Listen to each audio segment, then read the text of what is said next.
Hey, Matt and Andrea here. We're reading The Happiness Project, chapter number. 6. So we're in June, and June is all about friendship. So we learn a couple things about being more friendly.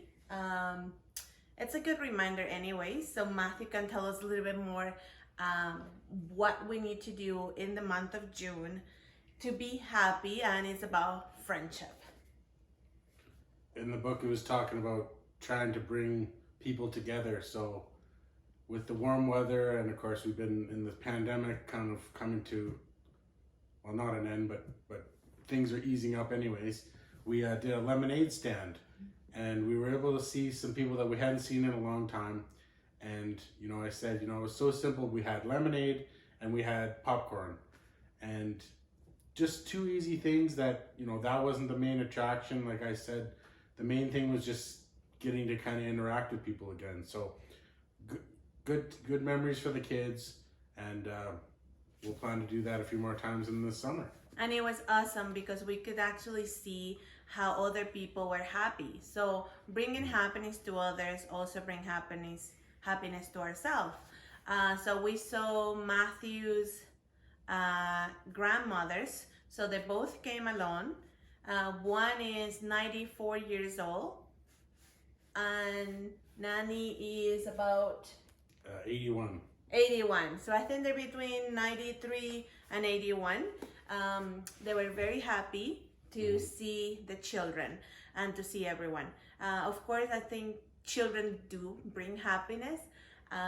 So seeing them being happy, just having a lemonade stand, counting some cash, it was really awesome. So bringing people together is a way to do friendship. And as we all know, bringing people together is all about food. So it was really fun. So other things that we do to bring people together is now with the warm weather is that we can set up pool, we can try to visit people at the lake, things like that. So it is really nice to have warm weather now and bringing people together, bringing happiness and friendship. So one thing she says, remember people's birthdays. That's something easy. Now most of us have Facebook, so Facebook give us a quick reminder. So one thing she says is just because you haven't talked to someone for a while doesn't mean just don't text them on their birthdays. So don't be shy and do text people on their birthday and say happy birthday. So say happy Father's Day to people, even if you haven't talked to them for a while. So that was another way to reconnect. So we also have Father's Day just in June.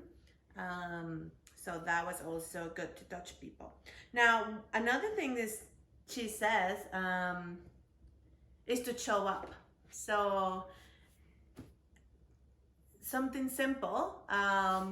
So if somebody invites you to a barbecue or anything, just show up. Sometimes we may have other things going on in our lives, but showing up and making that friendship connection stronger, at the end of the day, is worth it. We all have gone to places when we're a little bit tired, so we may think about skip it.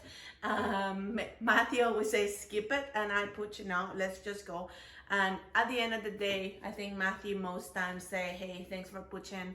That was really nice that we did that. So I think that was good. Another thing is do not gossip. That's good. I don't think we gossip about anyone. No. Gossip is such a bad thing. It's a negative thing, so it will not bring happiness to anyone. Plus, we don't know the circumstances. I mean, I find myself just thinking about the title of the book a lot, The Happiness Project. Through this last year and a half, pretty much, it's easy just to kind of get down.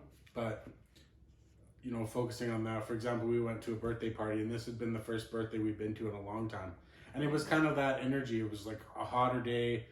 Hey, I'd rather be hanging out in the basement with Disney on and just relax.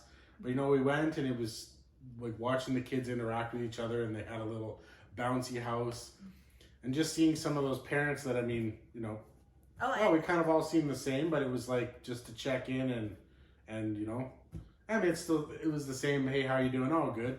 But it was giving each other that smile, just being in the presence of each other was more than just, like Andrea said, fire the person the message on Facebook, hey, happy birthday. But that just in person, just to hear, you know, and just see physically people are doing good. Yeah, you end up, you know, on the drive home, you're like, well, that was a good memory we have. Well, few things. If you're planning a birthday party for your child, you want people to show up. So show up for their birthdays if you already confirmed. So I think that's a nice thing to do. Even if you can just show up, even if you were late. I mean, yes. We've seen people show up just for the cake, and I always thought, like, how do they? But hey, people are busy. I mean, us with 4 kids, something could easily happen. But you know, as long as you know they're not tearing the thing down, we'll try and show up. Yes, showing up will mean so much for the child whose birthday we're celebrating, but also for the parents who also take time to invite us and prepare everything. So yes, do show up. Now, it's friendship. It's June. We're supposed to be generous. And the things when you think about being more generous is buy more gifts. Okay, so that's one way to be generous, and that's fine. That's great. We can all be a little bit generous in that way and give some people some gifts and ideas. Now, one thing is, she says it's more than that. Okay, so what would it mean to be generous, Matthew? So in the book, she talks about how she has a knack or skill for decluttering, like her home. She's, you know, kind of researched ways to be kind of a minimalist or how to organize. So instead of like buying her friend some gifts, she just said, Saturday I'm coming over and we're gonna do your closet. Wouldn't that be nice if a friend of you come and say that? Yeah, so of course, like that's something we're trying to do in our life, and I think we have some key areas in our home. We try and keep certain areas stress-free, but it's something we can all work on. Of course, we think we're in a smaller home for the 6 people that we are, but I mean, think about it. What can you pass on to someone? I mean, even if you went over to someone's house and you helped them with the dinner you made, like you know, we live in such a materialistic world. Anyone can just hop on Amazon and have whatever box they want to their door the next day. So most people have the things that they need. I'm terrible at buying gifts. I blank out, like, is a person really gonna want it? Or so I mean, yeah, offer kind of, I guess, what can you offer to your friends? What do you have a passion for? And we have to admit, we have great friends.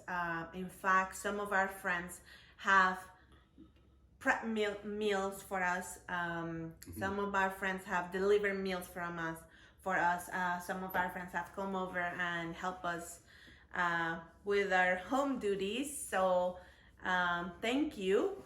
So that is great, and as she explained in the book, she said it brings happiness to everyone, including the people who is actually doing the work. So I think bringing happiness to others bring happiness to you, and that's kind of the idea in a friendship. Now, another way to be generous, and I thought of this, it's kind of a cool idea, is to cut people a slack. Okay, so we don't know what other people's life, what other people are going through in life. I personally try not to judge anyone, so I think my life is complicated enough, and you know, I believe that everybody should live their best life. But for some other people out there, I know some people can be really hard on people, and if we don't know what's really going on, we're not really helping. So maybe cut some people some slack, you know. We try to do that as a couple.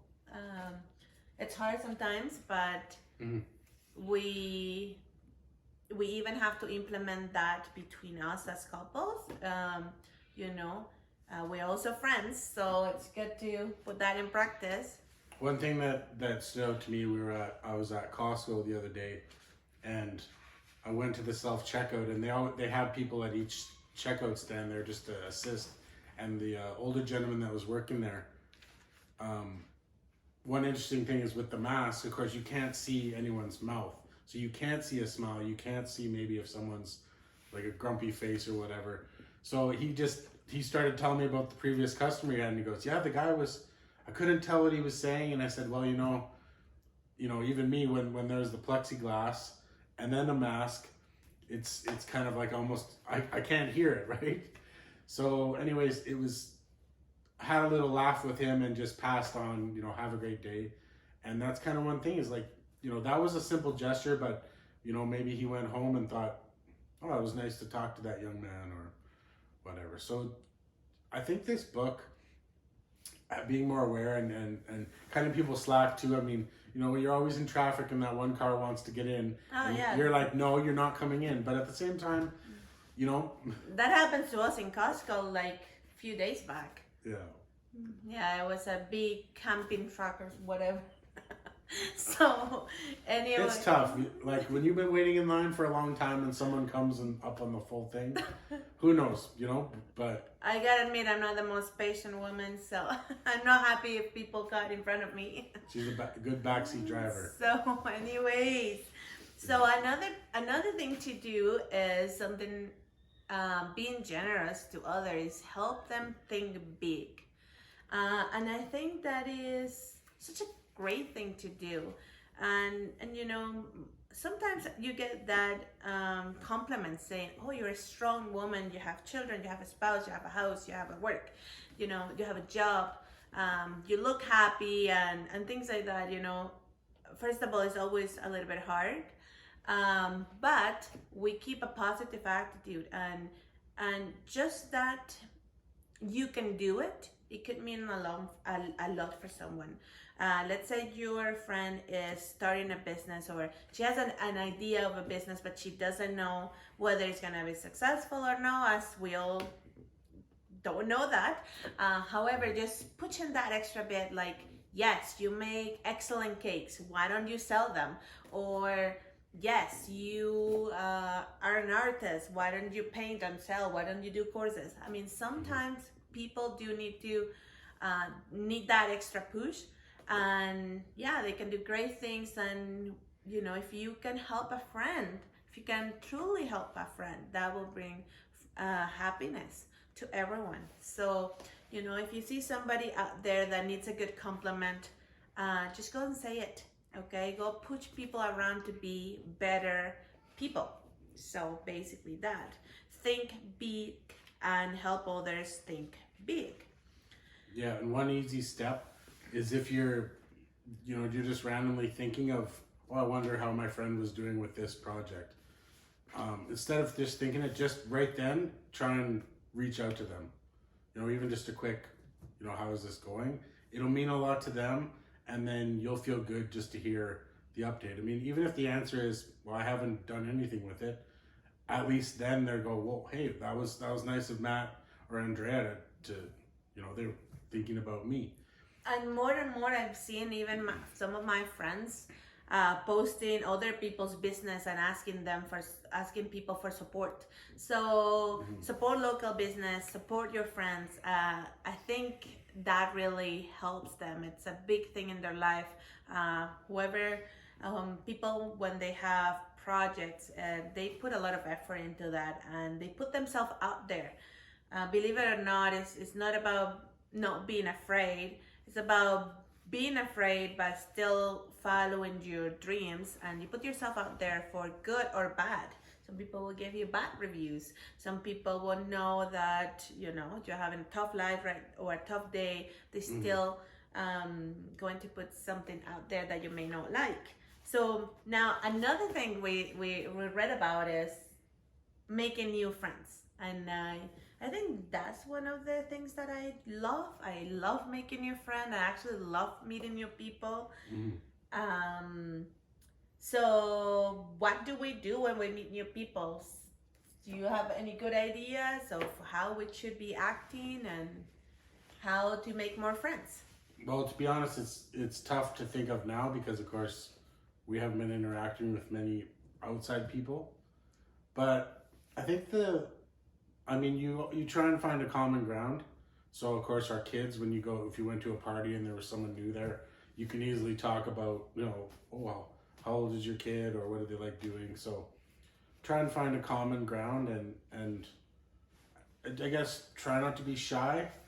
You know, just take that step and introduce yourself, and you never know. You may see them again, or you may have a play date or whatever, and it could turn into something else, right? And that's great what Matthew said, because he said 5 things in common, right? Now with the technology, we can easily find Facebook groups and find things that we like. Let's say Costco lovers. I've been into this Costco lover Facebook page, and I think few people actually know each other or something, because there's certain people that would say, hey, I'm here in this Costco. Do anyone want to buy this?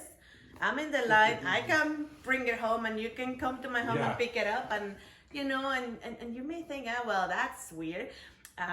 Well, it's good for somebody who had the time, right? I don't think I have the time. But at the same time, you know, there are certain people that's the only place they want to shop, and they go there multiple times a week to search for things. And then in the group, they'll see posts, oh, has anyone seen this blanket? Or even some guys, has anyone seen this pressure washer? I'm looking for this model. And it's like, I can buy you one.